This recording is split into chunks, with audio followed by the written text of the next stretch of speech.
Yes. Hi, this is Lisa. Here we go one more Okay. time. Okie dokie. Okay. Good evening, everyone. It's Paranormal Science Lab Live. This is Lisa with you. Unfortunately, Kathy has had something come up and won't join us tonight, but she'll be back next time. I'm very pleased to have a special guest tonight, Denise Pridemore, who has uh, her own show out there, as well as she has a wealth of information and history with the Sally House in Atchison, Kansas. And we're going to talk about the Sally House and whatever else we feel like tonight. How are you doing, Denise? I'm doing great. How are you? Oh, pretty well, pretty well.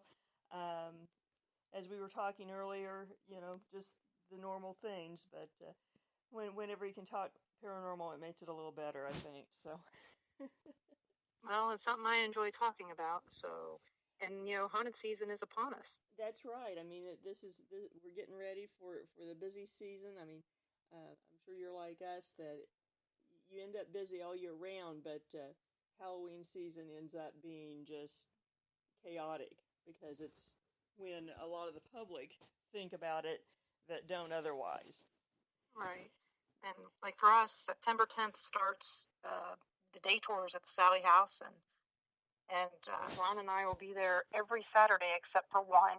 And then that one Saturday we're not there, we're going to be at McPike Mansion. We volunteer there too, and that's in Alton, Illinois. Oh wow! So yeah, we drive. It's an hour and a half just to drive to Atchison for us to volunteer there. And like I said, and we do that every week. And then that one weekend we drive 350 miles one way to volunteer there. So, and people like you and so Selena and many other people do this as well. They travel this far just to volunteer at their favorite haunted locations. Mm-hmm. So it's amazing when you get to volunteer. It In my is. mind. It really is, and you get to see it in a different light as well. Even different than just when you're on a team going places and investigating. It kind of reminds me another part of my life. I've been a rare book dealer for many years, and book collecting is referred to as the general madness. But I'm not really sure that it's the only one because I seems like when you get involved with paranormal investigations and research, it definitely becomes a general madness. It does. And paranormal research can send you in circles. It's they think Linda Blair's head spinning around an exorcist is funny to watch. That's how a paranormal researcher's head sometimes tends to go. It feels that way at times. Yeah, because we're looking at this, and then suddenly look here, and it's a totally different story, and you're going, okay, now I got to find out what the validity is in this, and who's this spirit that's out there contacting me, or somebody said that they ran into, like the other night when we were out at the Kendrick house, somebody said they kept hearing the name Jeff. The name Jeff kept coming to them. Mm-hmm. Well, now it's like, who in the world is Jeff? Exactly. And we aren't aware of a Jeff particularly. Of course, a lot of people have been there in different contexts, but uh, right now he hasn't made himself known enough for anyone to know.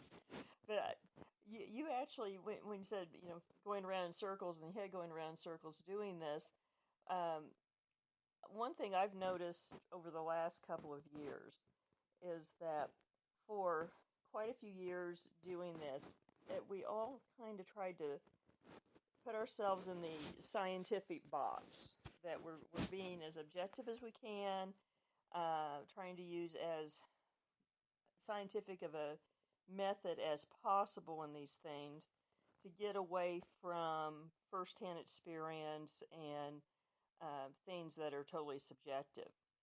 Right.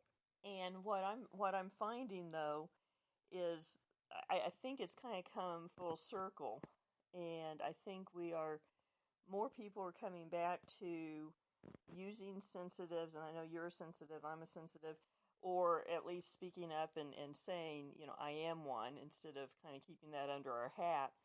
Um, because I think it really does come down to, we're never going to satisfy the science community or the public at large as to validity of the paranormal until you have major science think tanks or universities actually doing research. And I agree. and I'm not sure that's possible because they have to do it in a method that it's can be tested repeatedly and in a controlled environment, which doesn't happen. What do you think that says for where we're going and the nature of evidence? Well, one of the things is that for me personally, this is Mm-hmm. not going to be for the whole community out there. If I don't feel it or I don't see it, then I don't know that it truly happened. I know that people can tell each other their personal experiences, but that personal experience was their experience. And yes, I will tell other people, yeah, this person had this experience here, this person had this experience here, things like that. That experience, we can't say didn't happen Right. unless we caught them cheating or lying. We can't say it didn't happen.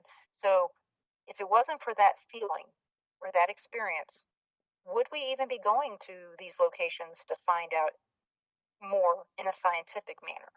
Oh, I agree with Probably you. not. So, our first part in that scientific realm is for us to experience something that we can't explain, which is Mm-hmm. the part that keeps us coming back. We can't explain it. Why can't we explain it?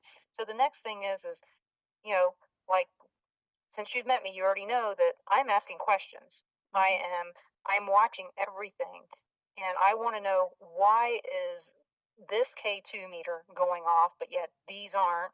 Is there something that's, like the other night, the periscope was near it, and I was like, is that causing that to go off? Because these aren't doing this. Mm-hmm. You know, I wanted to know, is that true? Because I don't have a periscope. I have never used one. Right. So I wanted to know, and so I asked. But at the same time, I'm also seeing a little boy under the table. At least it looks like a little boy based on hands and knees. Looks like a little boy down there playing with a marble. Mm-hmm. Okay, if I didn't see that, I really wouldn't have believed that the K2s were going off. I would have believed that the K2s were going off for some other reason. Right. But I also saw the lady standing in the corner. How do I explain this to somebody who doesn't see or feel? Like my husband. My husband sees nothing. He feels nothing. He believes the stuff that he sees because he's seen things he can't explain. Right. But he doesn't understand how I can see, feel, or hear these spirits talk. Yeah.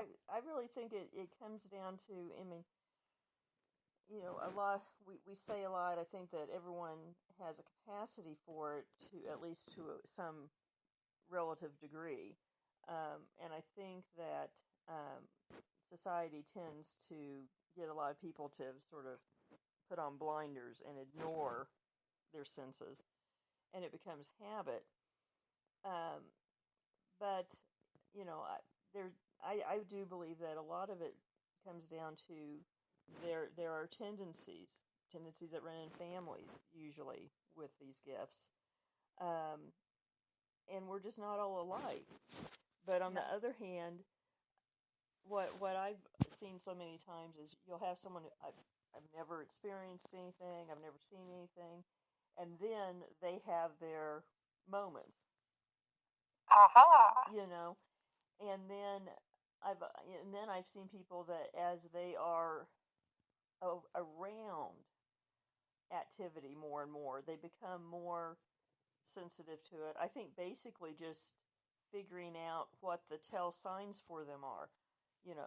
Recognizing, this is how I feel when uh, EMF is high, or and paying attention to the point that you notice shifts in energy in the air, things like that. Right. And I know Ron. He had this experience at the Stelly house one time. He was upstairs and not the nursery and not the master bedroom. There's a third bedroom up there, Mm-hmm. and his ears started ringing. And I walked up there and I go, "Well, it's your aunt." And he goes, "What?" I go, "It's your aunt." And he was like, "Are you sure?" And I go, "Yeah, it's Aunt Linda. She's wanting you to pay attention to her." And not long after I said that, it stopped. Mm-hmm. And so it was just kind of one of those weird things that he didn't realize that there was something wrong. He thought it was maybe his blood pressure or something else that was causing it, which it could have been. Right. But why did it stop once we recognized that it was Aunt Linda? Exactly. Quite a coincidence if So, that's the case. and then another time he experienced something paranormal that was really extremely strange, and it was only our family that saw it, and which is really even stranger because I'm sitting. I don't know if you heard the story when we were at the Kendrick house, but Mm. we were sitting in the basement of the McPike Mansion, and when I say that it's blacker than black down there, it is. You cannot see your hand in front of your face. You could put your hand up there and probably slap yourself in the face before you realize it. It's that close. Oh, wow. And so you're in total darkness with 40 of your closest friends, and it's quiet, because nobody wants to ask questions out loud in front of a bunch of people because they don't want to sound. And I'm sitting there and I'm waving my hands, and I look down and all of a sudden I see my rings. I'm like, okay, well, this is odd. Mm-hmm. So I'm sitting there making my hands go back and forth, and I'm seeing, oh, the one ring on the one hand and the three rings on the other hand. And I'm like, this is really strange. And there's a shaft of light that Ron sees coming down through the ceiling. I mean, from the ceiling to me. Okay, it's a solid on the ceilings and around. It's a wine cellar, so it's solid. Right. No reason, and it was dark outside, so it would have the light would have to come all the way through the entire house, which is 4 floors, through the house, through the ceiling, and there's no electricity in the house because it's in the process of being remodeled inside. Uh-huh. So the only place you can get is the basement.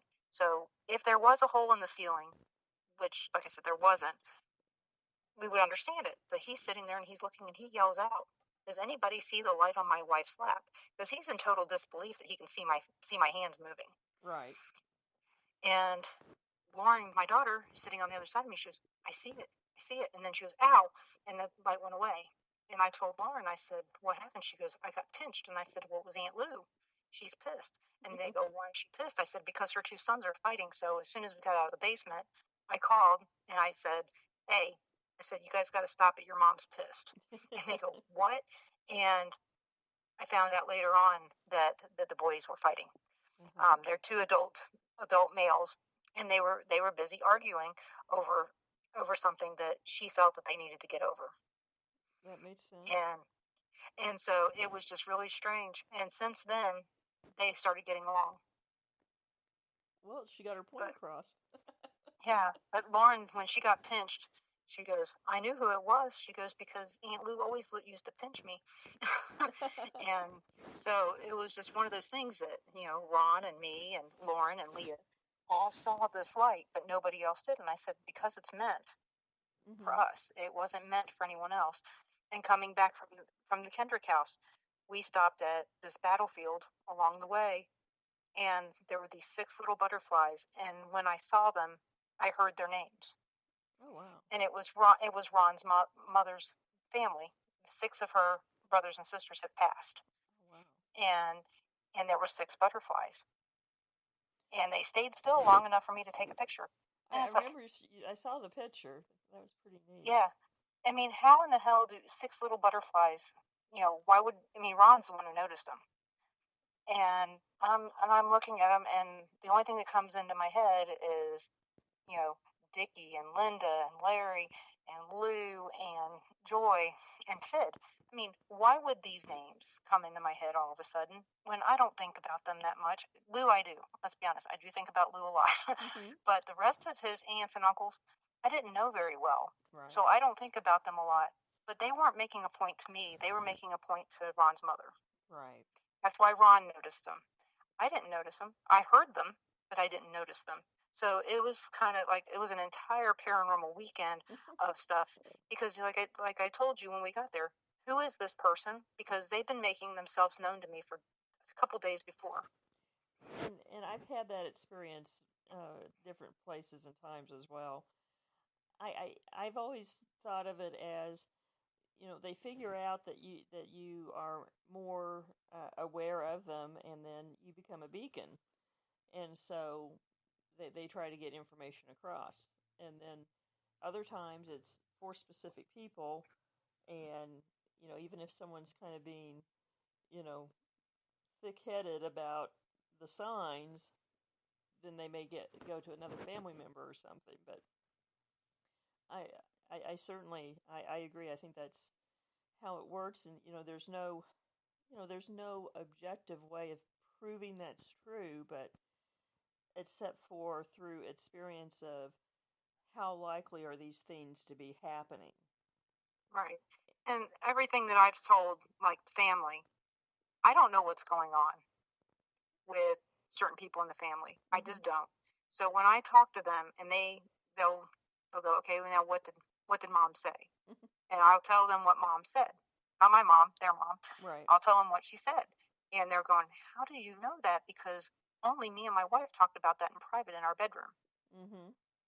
You know, it's like I don't. I said she told me. I said that's all I can tell you. She told me. I said, am I always going to be 100% right? No, because sometimes I don't know who it is that's telling me, and I have to infer from the information that they're giving me. Right. Or you something's know, just not a complete enough uh, set of information to get it. A puzzle right? piece of the Like puzzle with gone. the John, Jonathan, Hmm. Nathan, Joe thing. Uh-huh. All this, the word Jonathan came to me, but were they saying Joe and Nathan? Were they saying John and Nathan? Were they saying John and something trailed off? I Or don't know, but and it was bothering me for 2 nights. I could even You know, see Joe and Nathan, as being a broken way of them saying Jonathan, but it coming hmm across as Joe Nathan. You know, um, hmm so it could be that they were saying the same thing, and so, um, oh yeah, I get that at times when it's just like someone tapping you on the shoulder repeatedly. oh Um, yeah, and that happens a lot too. yeah, well, that literally, but also just hey, Mary, Mary, Mary, or whatever, and hmm it, and I just find that my senses become more in tune as I get older, and the more I am around paranormal activity. Well, I Um, think it's the more for me. It's the more, not the more paranormal activity. It's the more people I'm around that I mhm. tend to have more experiences. And so it's really bad when you go to Walmart and Oh suddenly yeah. you've got bread thrown off the shelf at you, and or cans, and you've got people behind you going, what did you do? Yeah. I'm like, I didn't do anything. I'm 6 feet away. I don't know what you're talking about. You know, and it happens. And it's Oh. like, they're not coming for me, they're coming for you. Mhm. That this is something that's for you, not for me. They just, because I'm around, they want me to tell you, and I'm not telling them. I don't talk to people at Walmart, No. or anywhere else, because I don't want people to think I'm nuts and that they're going to lock me up. Now, if they ask me something paranormal related because they hear me talking about it or something, oh yeah, I'll tell them anything they want to know. Because like right now, again, it's haunted season, and I'm telling people, every event that's happening in during haunted Atchison season. Why? Because I'm a volunteer. That's my job, Mhm. is to get people to come up there. And just like I was telling you the other night, I want to know what events are going on all around so that I can tell people when they come to the Sally House, hey, if you're looking for something else to do and you're not coming to Atchison, these are these other places you can go. Because you don't want to go to the Sally House every weekend. Well, I do. Right. But Yeah. not everybody wants to go to the Sally House every weekend. They may not want to go on the trolley tour again. They may want to do the trolley tour in some other town. And so it would be nice to have a list of all these things that are going on. We'll tell people, that the Sally House and the Villisca Axe Murder House have the same street address. Hmm. And they'll go, what? Yeah, they have the same address. It's And they'll interesting. go, really? And they both have dark hauntings. Yes, they do. um, and you know that you can go there and tour. And I'll give them the information on a tour there and how much it costs and all that stuff. And give them the website so that they can go there. Because it's not that far from No. Atchison. No. And, so I try to keep up to date with what's going on around around the area, within 150 miles or so of Kansas City, Right. because that's an easy day trip. Oh yeah, or just an overnight trip, a nice little weekend or something. Yeah. Hmm. Or go down and come back the same night, because some people, they get babysitters. And unlike me, I just leave my kids at home and, and go and come back whenever I feel like it. But not everybody can do that. They don't all have kids that are that age. So Right. it's always good to have your back pocket filled with places where people can go experience other things. Um, and so that's one of the things that I like to do at the Sally House. But the main thing I like to do at the Sally House is give people the best possible tour that I can based on the facts and not based on urban legend. Right. And I have big issues with urban legends. well, and there are some locations that we deal with that have significant urban legends, and that's one reason people are there. And we'll talk about, well, this is the legend, but here's what really happened. Hmm. Because you know sometimes that urban legend is an asset for the site to get people in, but often the history's even more interesting than the legend. Oh yeah, because I tell people, the urban legend can take on a life of itself, It does. and it is hard to get people to not stick with their urban legends. And when Mm-hmm. a place like the Sally House exists that has at least three urban legends associated with it that I know of. And there was a new one I just heard this year that I almost fell off my chair. But, you know, but telling people the truth Right. has gotten me the respect of the Atchison Chamber of Commerce. Tony and Deb Pickman, they, you know, they lived there Right. for 18 months. They tell people that, I mean, it was funny. I was blushing. Last week they were on a show, and Tony said Denise might know more about the house than we do now, and well, I in don't think some that's sense, true. that is probably true. Yes. And And so, but I mean, that was a, I mean, hell, I thought my head was going to fall off. It was so big for a few minutes there. But I mean, it made me feel good that I got their respect. um, and that's a good segue in. Let's the Sally House is taken on a bit of a mystique for those who are interested in the paranormal, along with some other big sites, well known sites around the country, and a lot of it having to do with the television programs that covered what happened to the Pittmans. Um, Denise, why don't you tell the listeners the background, because I mean people know the name, they've seen the pictures of the scratches, that kind of thing, but um, tell us the history that basically got the house to that point. Well, the first thing that got them there was the Pickmans moved into this house on Christmas or on New Year's Eve of 1993, and of course they just needed a place to live. They had to find some place fast because they had been, they had to. Deb was pregnant, Mm-hmm. or all kinds of things were going on. So they move in and they make this their home.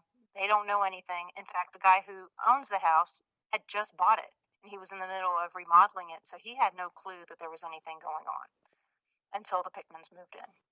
So not long after they moved in, they started having things move and seeing things and hearing things, and the oven timer going off for no reason whatsoever, the microwave coming on and going off, you know, things like that, the fan going, or the fan, uh, the little string that hangs down, going in circles, and it's not on. Mm-hmm. Um, After the baby was born, it got worse and worse. In fact, in the baby's room, Tony one time walked in and the mobile was spinning around like a helicopter Oh wow. so fast that he didn't know what to do. He's been scratched so many times in that house that I think they've lost count. Um, on Halloween of 1994, no, they'd moved out by then.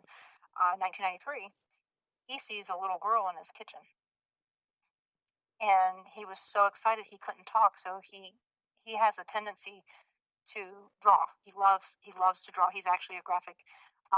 He creates Halloween structures Oh, okay.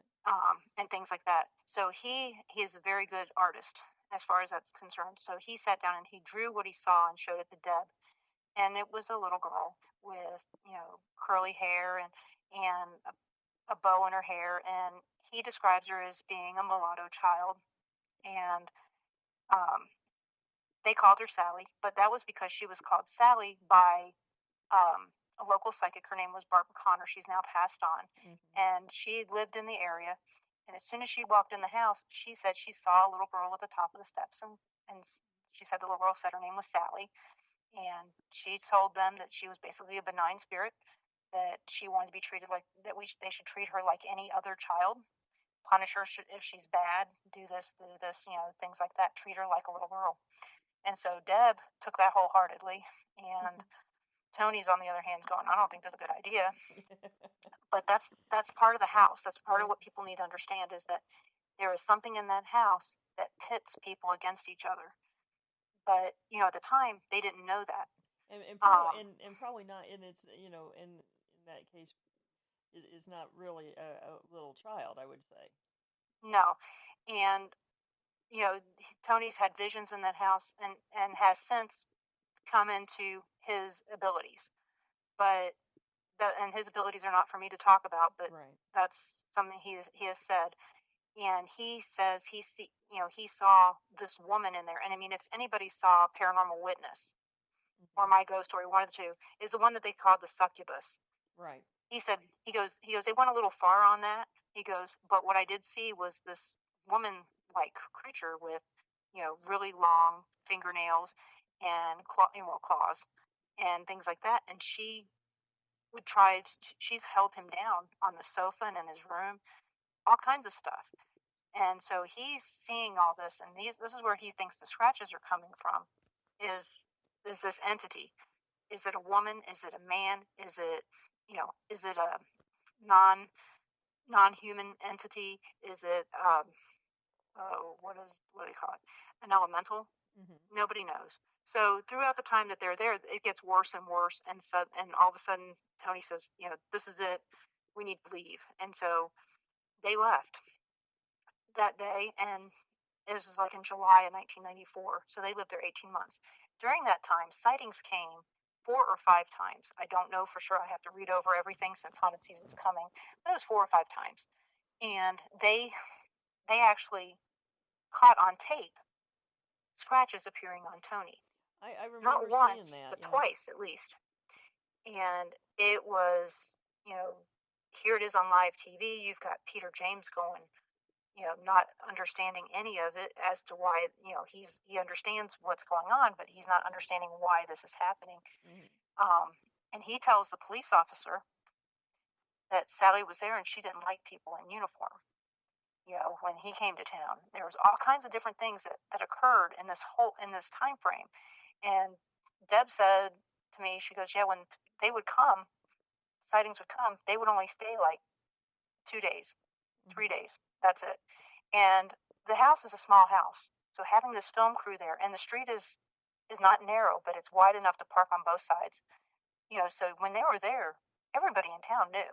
I Right. mean, it's Atchison is a small town, so the 1,200 square foot house with 3 bedrooms, and you have people there basically taping the Pickmans almost 24 hours a day. Yeah, I could that could So, stir up all kinds of energy. oh yeah, and and Tony always knew when something. I mean, just before it would happen, it would he knew. And so, at least that's how I interpreted it. Is Mm-hmm. that true? I don't know, but there seemed to be something that made him think, "Oh my God, something's going to happen." Um, but it was just very strange. So they moved out, and after that, many people lived in the house. They some stayed as much as 3 months, and some stayed a month. But there was a couple people that did make it longer than the Pickmans. But in 2004, nobody lived there anymore. Okay. It got to the point to where he got tired of having to keep cleaning up the house after people left and things like that. But during this time, of course, you know, these paranormal shows got really big. And so they ended up on a haunting twice. Mm-hmm. And for a haunting, the story went that there was a doctor who lived in the house, and which is true. Every urban legend has some truth. A doctor lived in the house, and he had um, an African American housekeeper or nurse, because he had office hours in his home apparently, and that they fell in love and they had a love child.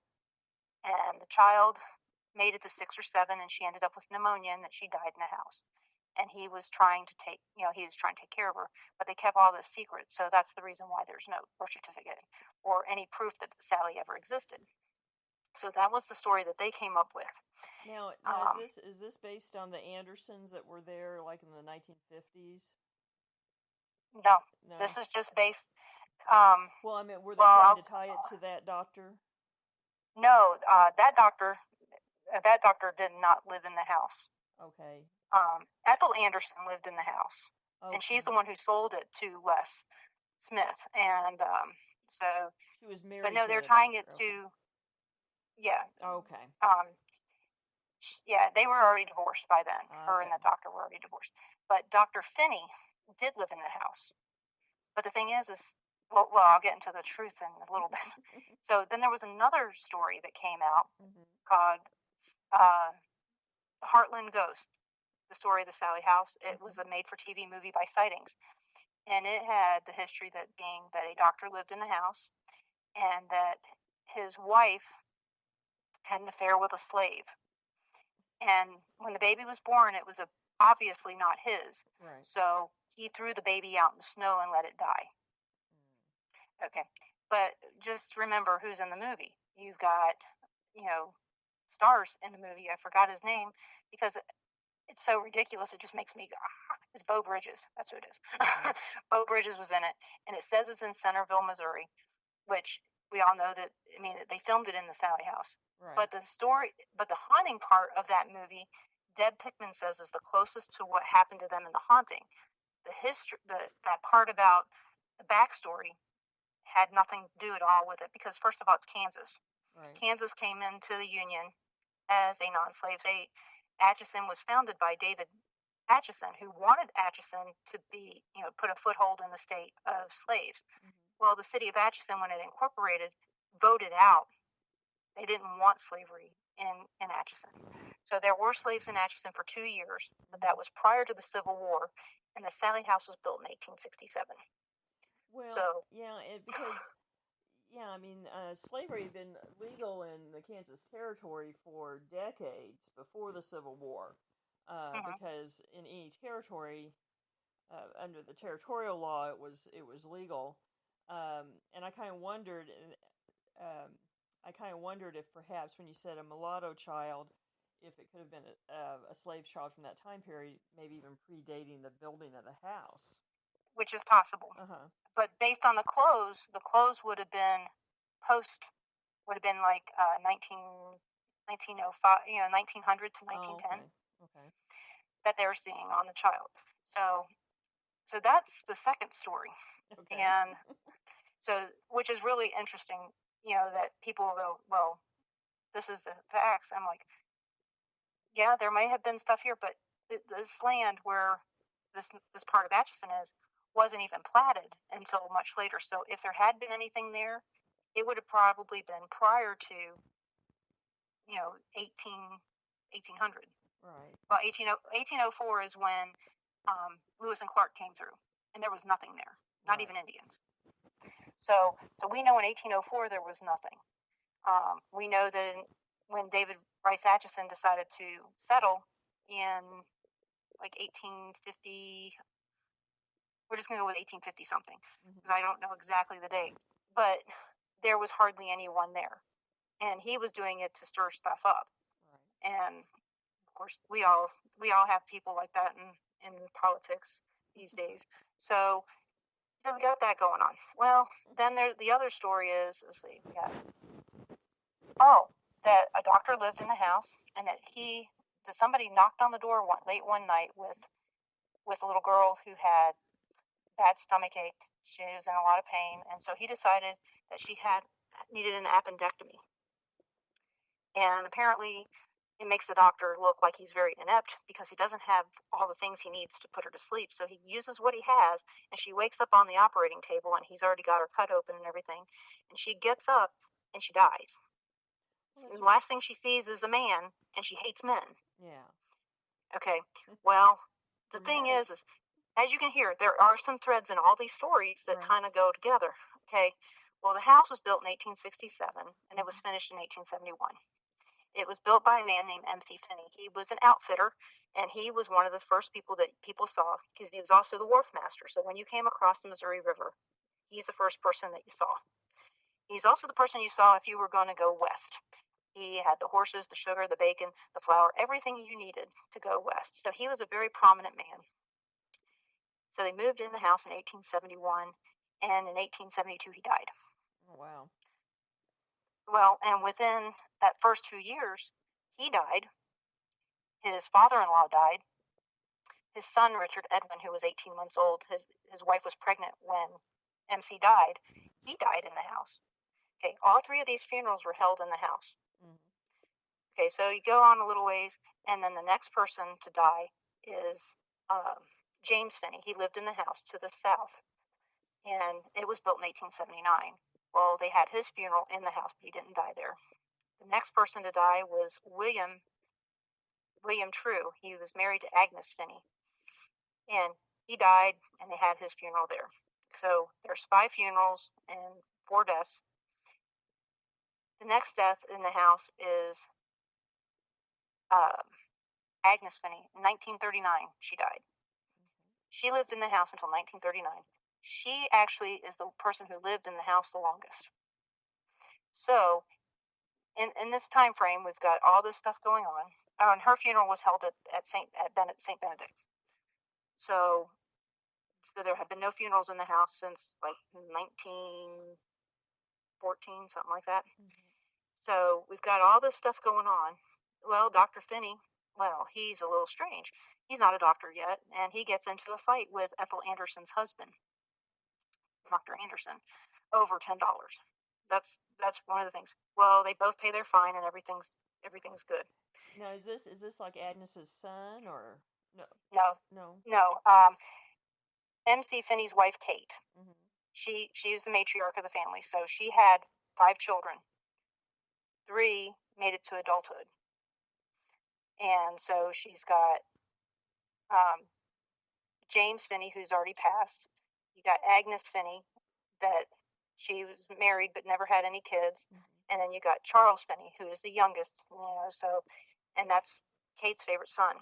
Oh. So he decides to go to law school or to medical school in 1894 in St. Louis. Okay. So off he goes to college, and when he comes back, he starts his practice as 1897. He has an office down at 5th and Commercial, and he still lives at 508 2nd Street. In 1905, his mother she's bought the property next door to the north, and she builds a house that's suiting for a doctor. And so they all move in 1905 to the house to the north. Okay. Except for Agnes, she stays in 508. So Dr. Finney, Kate, and his wife, Louise Zybold Finney, all move over to the house to the north. So what's interesting about the story about the funeral, or about the appendectomy, doctor, if it did happen in the house, here's what's really important. Agnes Finney lived in that house with her husband, William. Kate Finney lived in the house. Dr. Finney lived in the house with his wife, Louise, who was pregnant. And then you have the mother of the daughter. So you have 6 people Mm-hmm. who all, if this had really happened, knew what had happened. Right. Okay, so if this child did die, how was he elected mayor in 1913? Well, unless the family just kept it secret, but then you would think the mother of the child would have said something. Yes. That's right. No, nobody can keep it. Only one person can keep a secret, and that's only if you're the only one that knows it. And he was a Democrat running against a Republican, and we all know right now, based on their elections, it's mud throwing time, and And he that time won. period really was too. Yeah, and he won the election. They say in the paper, it said that he was elected mayor by all the women in town because he was a doctor who most of these women gave birth with. Mm-hmm. He was the doctor of for half the mothers in town. So, needless to say, they had a very high opinion of Dr. Finney, first of all. And then he did have to resign as mayor, and that was for prohibition stuff. But they asked him to run again in 1916 after he had just stepped down. Asked him to run again. So, if he was a bad man or a bad doctor, it would have been brought up at some period of time. It also would have been in the paper, and because in Atchison, I'm going to tell you, there's no secrets in Atchison.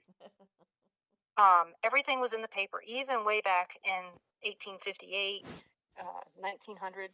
A lot of the stuff got wiped out with the two floods in 1956 or 57, wiped out downtown twice in 1 year. Oh my.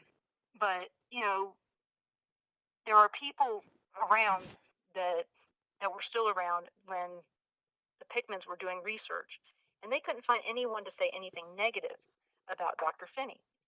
But yet Dr. Finney seems to get the rap for all this stuff. But like I said, in 1905, he moved to the house next door. If you look at the records, everybody says, "Oh, this bad appendectomy happened in 1906." Well, he didn't even live in the house. So why are you doing this to him? And he had an office at Fifth and Commercial. Come on, people, pay attention. And he lived in the house at 510 until Agnes died in 1939. So about 1940, after everything got cleared up, his son, who is also a doctor, Dr. Charles Finney, lived in the house at 510, and Dr. Finney and his wife moved back into 508. So one of the things about Dr. Finney, though, is that he owned almost 2 blocks in Atchison. He was a renter. He was a landlord. Mm-hmm. So he owned a bunch of these houses there. So he was also renting things out. There was, I've got a picture of him with a neighborhood child where, people just seem to love him. But he does have he is a little quirky because he used to ice skate. And this was before he was a doctor. He was banned from couple skates because he would win because he was so good. But he would ice skate under the name of Ms. Colby from Baltimore. So, needless to say, Atchison had this Caitlyn Jenner thing going on long before Caitlyn Jenner ever existed. And but he's a very feminine looking man, very small. So I mean, I could see where he could get away with skating as a woman, but he was banned from all of those because he was winning the $5 prizes. Back then $5 was a lot. Yeah. But there's so many things that we could go into with why, the spirit that's bad in the house, why it's not Dr. Finney. Right. It could be Kate Finney, who knows, his mother, because she was, but she was really respected by everyone. When she passed, everybody talked about what a matriarch she was and all this. But is it because people don't like to speak ill of the dead? Or is it because she really was a good person? Because she never got remarried, and she did take care of her family. And she was there for Agnes when her husband was dying and everything. And Kate Finney did die at 510 in that house there. So she lived in 508 and 510. And people say that the house next door is haunted, but the college students that live there either don't talk about it or are so drunk half the time they don't know, or they're so serious in their schoolwork that they don't have time to notice. We're going to take the high road. They're so serious they don't have time to notice. And we do get EVPs in the house. I've never gotten one. I hear everything. I don't even mess with a recorder anymore because there's so many people in the house. And people come and share their EVPs with me, and they'll be get out, get the F out, and things like that. We'll get names, like we'll get James or Kate. When we get Agnes, I'm like, ooh, that's really a good one because Agnes is not a common name nowadays. Right. Charles or Charlie. Are we getting Dr. Finney or are we getting his son? His son actually died in Kansas City, but he's actually buried out there in Atchison. But that's the thing. Everybody puts all this emphasis on the Sally House, but there's so many more things that are in Atchison that's haunted. Hmm. But the easiest, if you really want to have a paranormal experience and you only want to spend $10, come on a day tour. Come in September when before it gets really busy. You got a couple hours there where you have no people there with you, just be you and us, Right. and it's great for that. But you've got like we're going to be doing a haunted hop, and what's interesting about that is it's the same. You get to actually investigate at the Sally House, and you get to investigate in another location, which depends on which day it is to which place it is. One of them is the Lane House. That's amazing. It's the house of a doctor as well, but he was a black doctor, and he Interesting. he was he had more white patients than he had black, Huh. which is very unusual during his time frame, because this was in the I believe it was 20s to the 50s. Oh, wow. So it was very unusual during the period of segregation. And her house, you can tell it's been. I mean, she tells us it's been through 3 fires. It's got 3 different foundations. You've got the original one, and then you've got the next one, and I mean, she still got dirt floor in part of it. And Wow. we have. I mean, I can't even tell you everything. Chris Moon went there and said that her house was one of the most haunted houses he's ever been in. Um, and it's I can't even tell you half the things that go on there. But for me, the thing is that I was sitting there and I'm holding the dowsing rods, and Liz, who owns the house, is asking questions. She knows the answers. She knows the real answers to most of these questions, and every one of them was right. Thing is there is no information on her house out there on the internet. Her Uh-huh. home is on the historic register. The only thing you can get is when it was built. Oh, wow. So, because I mean, I looked before we went. This was before I wanted to go into places cold. I was just starting doing these paranormal tours with groups and stuff, and we were only there as helpers anyway at this point. And so she's asking all these questions, and every one of them's right on. Yes, yes, no, no, yes, no, um, and then and I don't know. It just didn't move. And she was like, "Wow, you got every answer that I knew." And she Hmm. was, "I'm going to ask some that I don't know." And then she researched them afterward and found out that every answer that I gave her was true. Interesting. Very And neat. that's what I thought, because I'm sitting there going, what are the odds? I mean, you only got a 50-50 shot of being right, but how am I, this 50-50 shot, how is it 100%? Yeah, I mean that's becomes quite a coincidence with a series of And questions. so, so that's one of the places that we go. And then we also do the trolley tour, and I get to give that. And since I don't live there, it's really kind of funny because I'm standing there trying to tell you my left from my right, and I'm looking at my hand and going right, and it's actually your left. Right. so so it's always interesting for that, and people love to make fun of me on that. And then we have dinner also at a haunted restaurant, Cool. and we have a lot of fun with that. And we only do 2 of those, so it's really important that if people want to do it, that they get their tickets early, because if she sells out, she'll ask us to do another one. And like I said, we volunteer. What do we get out of that? We get dinner, and we get to go visit with people, Well, which is exactly. great. So, and then Theater Atchison, haunted. Why, I don't know, but I will tell you, it doesn't matter when you go. You People like orbs, Hmm. whether they really are spirits or not. People like orbs, especially when they don't paranormal investigate. Well, this Right. place you get orbs all the time, and it doesn't seem to. There's no wind, you got orbs. And you're just sitting there going, okay, well, it's a lot. Why is this one green? Right. That's a whole other thing. But inside, there's a spirit there. His name is Charlie, and he's a little boy. Why is he there? Well, it used to be the Christian Science Church, and there was a fire. Mm. Was he in the fire? I don't know. But he told me his name was Charlie.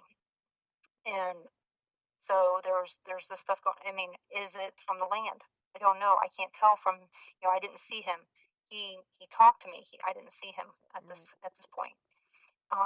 Some other people, another person had saw him and said that he was wearing overalls. Well, that could be any time. Right. Over overalls have lasted for hundreds of years at this, a couple hundred years at this point, Yep. you know. And so it's like I don't know, and why would he be here? Unless maybe his funeral was there. Maybe he had sleeping sickness. Who knows? I don't know. So until I find out more, I mean, I tell you, I ran into a Charlie there. That's it. They have had up in their storage area. Um, my boss at the chamber, Angie, she was up there with. She's a well-known psychic in Atchison.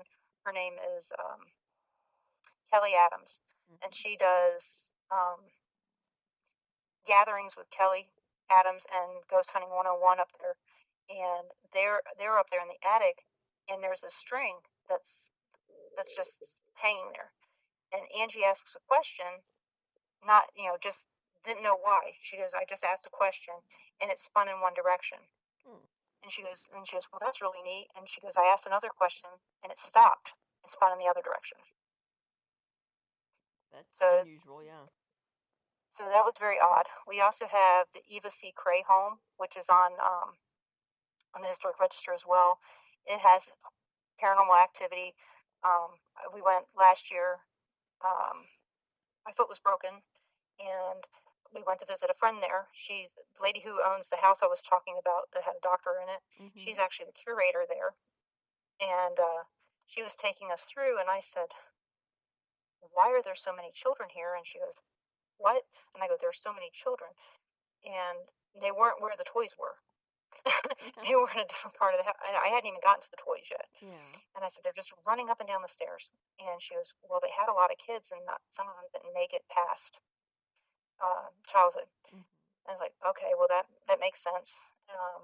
And the thing is this place is built on the town's first cemetery. Ah, that makes And, sense. every place seems to have one of those. Mm-hmm. But in 1856, where the Eva C. Cray home was the first cemetery. Well, the Hetheringtons saw this property and they wanted to build their house there. And money was no object, so he paid to have the bodies moved to another place. Well, They didn't all get moved. there's that's what they say. Do we know that for sure? They thought they got them all. Let's just go with that. The people at the time swore that they got them all. Um, None of the spirits that I've come in contact with, they all seem to be related to the house. There's a stinky one. I mean, she smells like she's been working. Oh, okay. Okay, in the kitchen, Mm-hmm. she's stinky, and which makes total sense because if she had died prior to the 1950s, there's quite possible that there was no air in the house. No air, not very reliable deodorant or anything else, too. Yeah, Mm-hmm. yeah, and they didn't take baths all that much. That's true. You know, so so she apparently worked in the house, and there is records that there was this lady that worked in the house that had passed, but not that she passed there, but she did pass. Mm-hmm. Um, and there, I mean, I don't know how many spirits I ran into. I mean, we were just there visiting. I wasn't really, we weren't investigating. So I didn't write everything down. I really wish I had. But they're doing Ghost Hunting 101 there this year to get more people to know about the Eva C. Cray. Cool. But I tell you, there are so many places I could tell you about. And I think I've told you about quite a few of them at Mm-hmm. this point. But there's, we got the trolley tour that tells you something about a lot of these places. And then we have the History Mystery walking tour. It's about a mile and a half. Mm-hmm. And it takes about an hour and a half to walk. And as long as nobody comes out of their house and keeps us too long, it's about an hour and a half. And you could actually do like the History Mystery walking tour in the morning, or the gatherings with Kelly Adams, and then go do a graveyard tour during the day. Go to the Sally House and do a trolley tour at night. Wow. Or and some other way you could do this, you know. But your best bet, I'm gonna tell you. I mean, I'm not being proud or anything, but the haunted hop is great because you get a lot of these things at one time and a meal, and you get it all in 4 hours, I think which it's makes it rather nice. well, yeah. It seems amazing that you've got that they have so many places that are working together, doing this. You don't see that in a lot of places. No, and that's one of the things that you have to applaud Atchison for embracing their haunted Yes. history. but they also embrace the other history too. We've even, the Amelia Earhart House is open as well. Oh, It's cool. just 2 blocks from the Sally House, and I'm glad I haven't been there. I know where it is. I've never been in there, and it has its own ghost story too. Um, that this woman came there from New Jersey during one of the Amelia Earhart festivals, Mm-hmm. and she had some things to say about the house. I don't know the story perfectly, but it is in Myths and Mysteries of Kansas. Okay. Um, and so she walked in the house and said that these things were the way she remembered, but this was different, and things like that. And then she left and never came back. But they believed, the people who were there for at the tour time could have swore it was Amelia Earhart. And it's like, okay, well, nobody's ever proven where her plane went down. They Mm-hmm. know it went down. They never proven where it is. They never proved that she died, but they never proved that she lived either. Well, of course, by this After point, that, she would have, yeah, even if she at the point survived. where this was, she would have been probably 90 years old Right. So, when she would have come to the house. So is it her? I doubt it. But right now, a plane that's just like the one Amelia Earhart flew is on its way to Atchison now. oh, cool. They are bringing an actual operating plane back there. And Amelia Rose Earhart, who's actually an anchor on the news out in Denver, Mm-hmm. she is an actual descendant of the Earhart family, Oh, okay. and she flew a plane similar to Amelia Earhart's around the world. Oh, cool. That's awesome. And and so she comes to Atchison now for the Amelia Earhart Festival, and it's really Atchison is one of those places where if I had known about it before I bought my house where it is now, I would have bought a house there. I feel like I belong there. I have more friends there than I do anywhere else. The town itself is very inviting, and it's not off a main interstate. Mm-hmm. That's part of the problem of getting people there. It's out away from everything. But if you wanted to come up, there's no reason that you couldn't come through Leavenworth and maybe visit there, which they deny their haunted history. I don't know how Leavenworth can deny their haunted history with 6 prisons. Well, yeah, of all places. Right.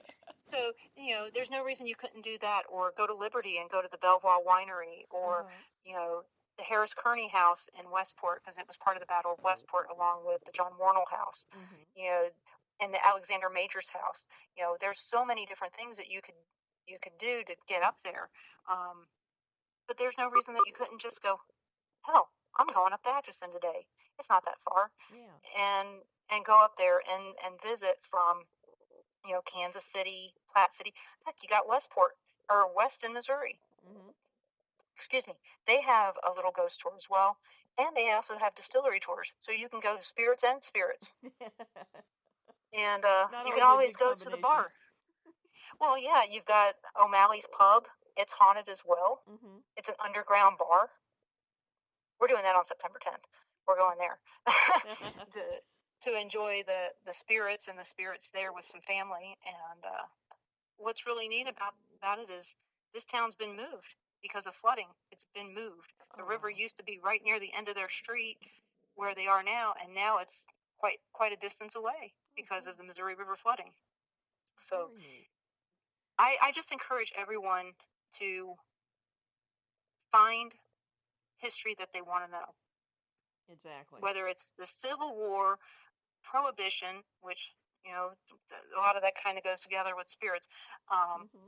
distilleries, ghosts, animals, whatever it is. Go out there and learn about it and share it with other people. That's all we can do. And so that's what I'm doing with my knowledge of Atchison and Alton, Illinois, and whatever I learn along the way. Like you introduced me to quite a bit about Carthage. So Mm-hmm. now I'm interested to find out what else is there. Because I had heard about the Battle of Carthage, but I didn't know that the entire town was gone. Yeah. Well, Um, you'll have to come Pretty down. much. You'll have to come down when we do uh, uh, when we're at the old Opera House and we do a walking tour of the square area with all the history and the ghost stories too. When we do that one. Well, one of the places that people seem to miss up here is the Independence Jail, the Mm-hmm. 1859 jail, and Oh, Marshall's Home. oh yeah, I've That heard is a a lot about it. It's very good, and if anybody wants to find out more, Dusk to Dawn Paranormal in Independence, Missouri is great for letting you know when their tours are going to be, and they sell out. So if you see one, it's just like the Belleville Winery. If you see it, you better buy it because it's not going to be around. Right. That's just how it goes. Um, there's other places that you can buy a ticket for, and you may be the only person there. Well, yeah. So, but these places that I've mentioned, you won't be alone in any way, shape, or form. You'll have spirits there, and you'll have people there along with you that really want to know all about it. So, and if anybody needs any of these locations, just contact me, and I will send you their websites or a name, contact information. I've got it all. Denise, go ahead and do a shout out for where people can contact you or um, the event organizers for everything going on with Atchison. Okay, so if you want to know anything at all about Atchison, Kansas, you can contact visitatchison.com, and there's a contact us on there. The actual email is tours@atchisonkansas.com. You can also contact me if you want anything related to anything that I've talked about. I can at least tell you where to go, and I won't tell you the bad places to go. Whether that's sarcastic or not, you'll have to find out.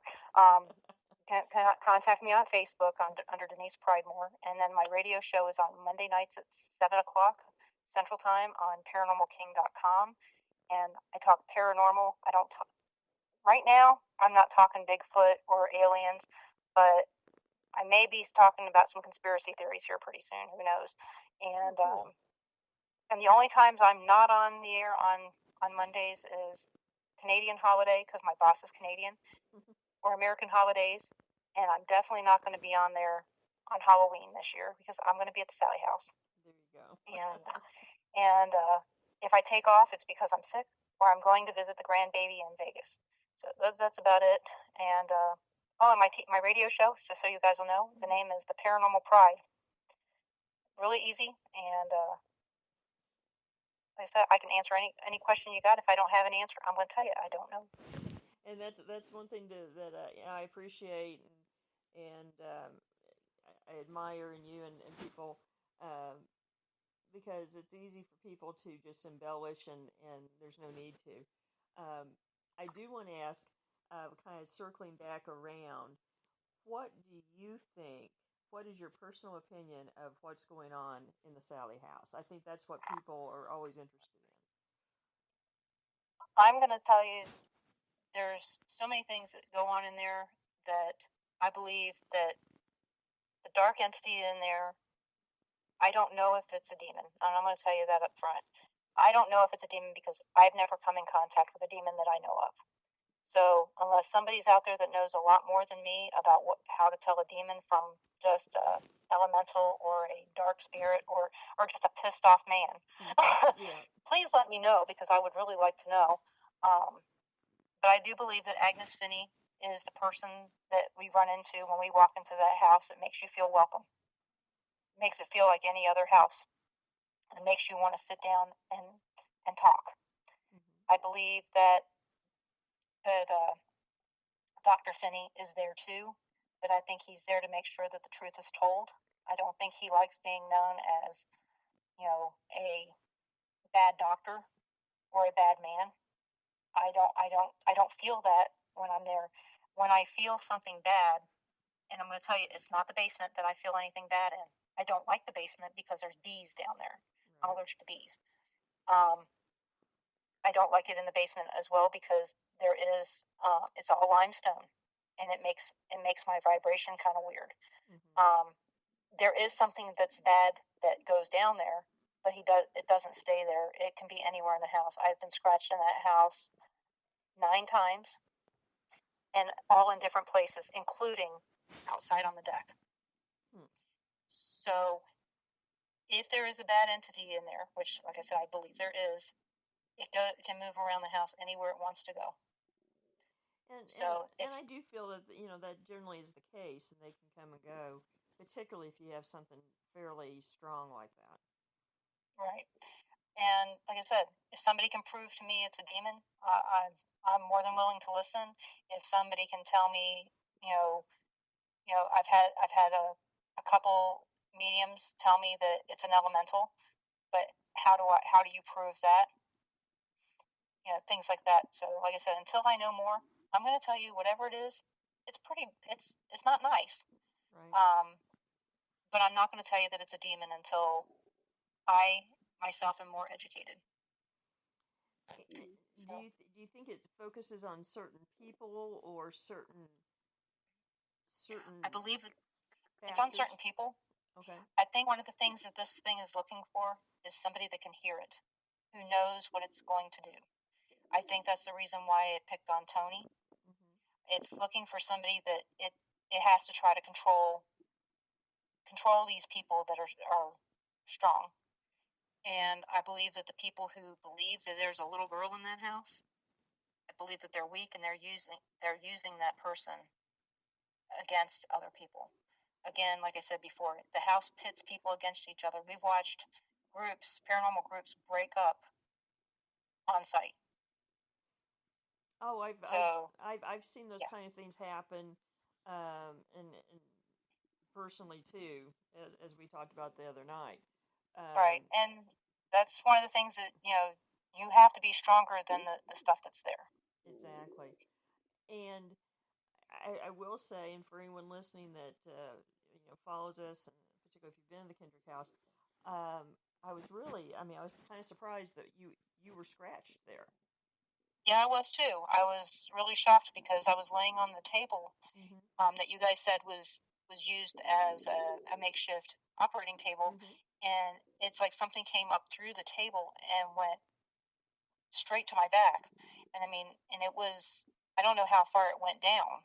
I mean, I could see in the picture, but physically, all I felt was, oh my God, that burns, and what is it? Because I wasn't expecting it, but then I'm sitting there going, well, you guys did say that there was a dark entity here, but is it one that came with me, or is it the one that's in the house? Right, and as far as I know, no one there hasn't been scratching before, but I can tell everyone honestly that I was standing there and watched as it happened, and where you have been laying, the scratch probably would have been, but the table's made between the slats. Yeah, is made up of two planks, and there's a slit between, and so it would have been between there, and no one's had that experience before, and so what's been going through my mind the last few days is, was it something there, or was it something connected to your experiences, say, at the Sally house? And again, I've been scratched at the Pythian Castle, and I was the first person scratched there, but now they've been having a rash of that. So is this a precursor to what's going to be happening? Well, that may or may not be too. I've experienced scratches at certain locations, but not there before. Actually, right. A place that several people on the team have been scratched at is one place that surprises everybody because it doesn't seem to have anything negative there. Well, the thing is it was this scratch by something bad, or was it just by something that was wanting to get my attention, and I wasn't focusing on it? Right, and that's one thing I try to tell people too. I think people that they get in the horror movie mentality. Oh, a scratch, that means it's a demon, it's bad, or whatever. Instead of I've been tugging on your hair, I've been doing this and that, and you're not paying attention. Right. And just being more forceful. Right, and see, in my case, this was only one scratch. Right. I'm not, and it did not go away until Sunday night. I still had it Sunday night. So the thing is I did not feel threatened. When it happens at the Sally house, I feel completely drained and 100% threatened. Okay. I did not feel like that. So it's like, okay, this is different. And before we went, I took a bath in my nice Epsom salt beforehand to make sure that I wasn't bringing anything with me. So the only thing I could have brought with me was whatever was in the car and the Econo Lodge. Well, maybe whatever was at Arby's. And maybe wherever it is, we got lost, because we did get lost on the way. So so it's like, okay, what is it? But like I said, I I didn't feel the same as I did. I was just a little shocked when it happened because I guess maybe I should just now start expecting it. But again, if I expect it and it doesn't happen, how am I going to feel? Right. Like I said, I wanted to go in there clean with nothing else on my mind, just coming in and having a good time, meeting Selena and you and all these new people, and Joy, who I hadn't seen in a couple years, and she was actually at the Sally house the first time I got scratched. Oh yeah. So um, who knows? Maybe it had something to do with me and her being in the same place together again. I don't know. It's hard So to know. It really it is is. hard to know. And again, like I said, it could have just been somebody saying, I've been talking to you all night and you're not paying attention to me. Exactly. And that does So happen. And I think people jump ahead of themselves because they've been conditioned by horror movies. we'll see. I don't watch horror movies. So in my mind, like I said, I didn't feel threatened. I didn't feel completely drained afterwards, just a little bit shocked, and that was it. So if I had felt like there was something evil there, you probably wouldn't have gotten a picture of the scratch. I would have probably been sitting in the car waiting for Ron. Okay. Well, that's good. That makes me, that reassures us a little more because um, we definitely have something that can be a little negative and dark, but no, I don't perceive it as anything, innately, evil, that kind of thing. No. No. But it was definitely different because that hadn't happened before. Um, this has been a fascinating discussion, and and we're gonna have to get together again. And I encourage everybody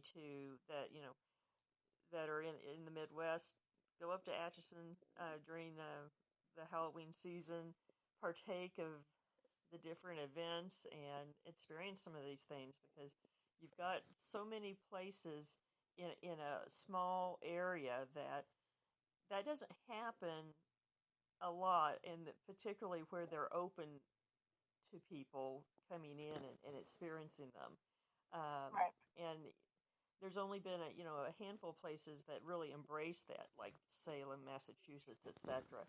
And the fact that Atchison is embracing that is great because there's a lot of people that travel for that experience, and Yep.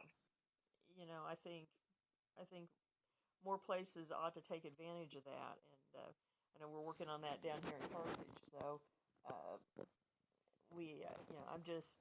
I'm fascinated. I want to get up there, and uh, why don't you do a shout out again with the contact information for people? Okay, contact information for Atchison is visitatchison.com.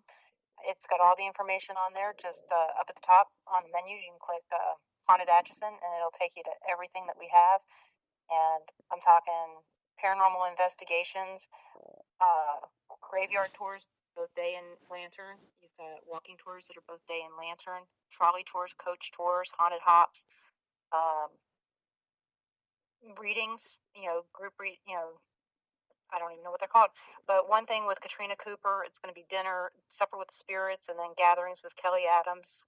So there's all kinds of stuff. And I posted on my Facebook, so you guys just go to Denise Pridemore on Facebook. You'll recognize me. There's a little me with this giant orb behind my head, and that's me. And I will tell you anything you want to know about Atchison, and if I don't know, I can send you to the people who can.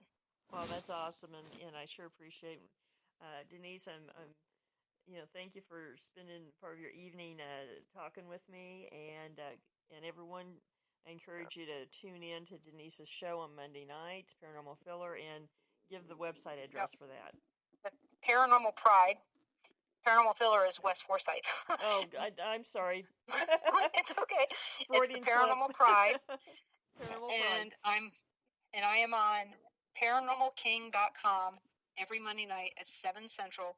And this coming week, my guest is David Beck-Mawhinney. He's been on, a ton of shows. Mm-hmm. But we're going to be talking about the dangers of the paranormal. Oh, cool. A week too late. It's too late for us anyway. Yeah, it's too late for us. But, I think it's going to be really interesting to talk with him. And he's just coming into his abilities as well. So it's going to be really interesting to be having him on and talking about what the dangers are of the paranormal, and maybe even more about how to protect yourself from that one scratch, three scratches, the scratch that looks like an L or whatever. Maybe he can help us determine, what's scratching us, and is it this or is it that? Who knows? Well, I encourage everyone to tune in. I'm going to try to tune into that too, to Paranormal Pride on Monday. And what time does it start? 7 p.m. Central, and it only goes until 8:30 Central, so it's only an hour and a half. Awesome. That's fantastic. Denise, thank you so much. I really enjoyed meeting you this weekend, and we're going to have to get together again. And I'm sure I'm going to be knocking on your door again to visit with us online again. Okay, I look forward to it. Okay, thank you very much, and thank you everyone, and tune in next time. We will be back next week with a couple of interesting guests. We'll be visiting with Chris Sutton, who is a shamanism practitioner, and Gavin Kelly, who is a host of an original Amazon Prime show. A little different than what we usually do, but it should be interesting anyway. So they are both great. Yes, they are. Thank you again, Denise, and we will talk to you soon. Bye. Bye bye.